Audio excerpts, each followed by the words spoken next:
एक गांव में एक किसान रहता था। उसके गांव के बाहर एक छोटा सा खेत था।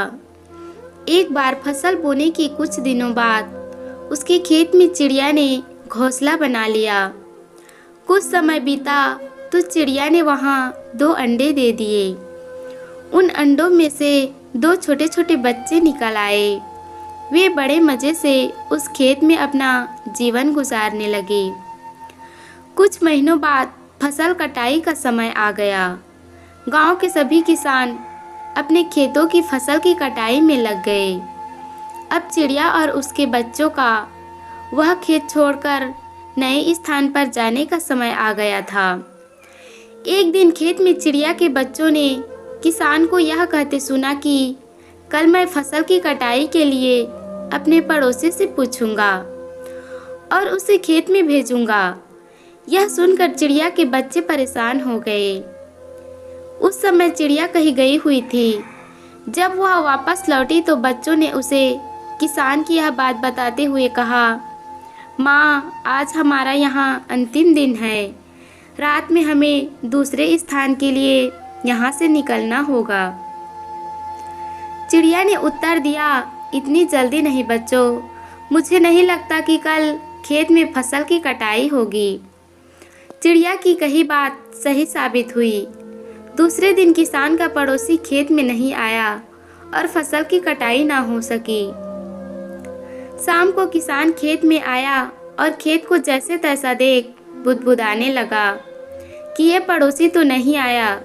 ऐसा करता हूँ, कल अपने किसी रिश्तेदार को भेज देता हूँ। चिड़िया के बच्चे ने फिर से किसान की बात सुन ली और परेशान हो गए।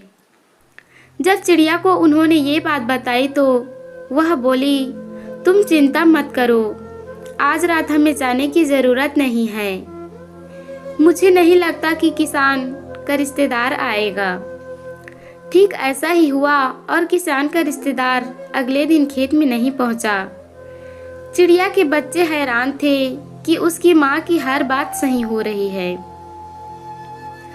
अगली शाम किसान जब खेत में आया तो खेत की वह स्थिति देख बुदबुदाने लगा कि ये लोग तो कहने के बाद भी कटाई के लिए आते नहीं हैं। कल मैं खुद आकर फसल की कटाई शुरू करूँगा। चिड़िया के बच्चों ने किसान की ये बात सुन ली और अपनी माँ को जब उन्होंने यह बताया तो वह बोली, बच्चों, अब समय आ गया है ये खेत छोड़ने का। हम आज रात ये खेत छोड़कर कहीं दूसरी जगह चले जाएंगे।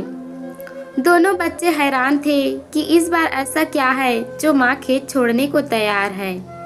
उन्होंने पूछा तो चिड़िया बोली, बच्चों, पिछली 2 बार किसान कटाई के लिए दूसरों पर निर्भर था।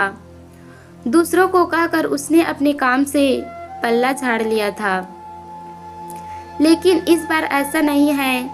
इस बार उसने यह जिम्मेदारी अपने कंधों पर ले ली है, इसलिए वह अवश्य आएगा। उसी रात चिड़िया और उसके बच्चे उस खेत से उड़ गए और कहीं और चले गए। तो इस कहानी से हमें यह शिक्षा मिलती है कि दूसरों की सहायता लेने में कोई बुराई नहीं है, किंतु यदि आप समय पर काम शुरू करना चाहते हैं और चाहते हैं कि वह समय पर पूरा हो जाए, तो उस काम की जिम्मेदारी स्वयं लेनी होगी। दूसरे भी मदद उसी की करते हैं जो अपनी मदद करता है। तो दोस्तों, यह कहानी आपको कैसी लगी? यदि अच्छी लगी हो तो चैनल को लाइक, कमेंट, शेयर और सब्सक्राइब करना ना भूलें। धन्यवाद।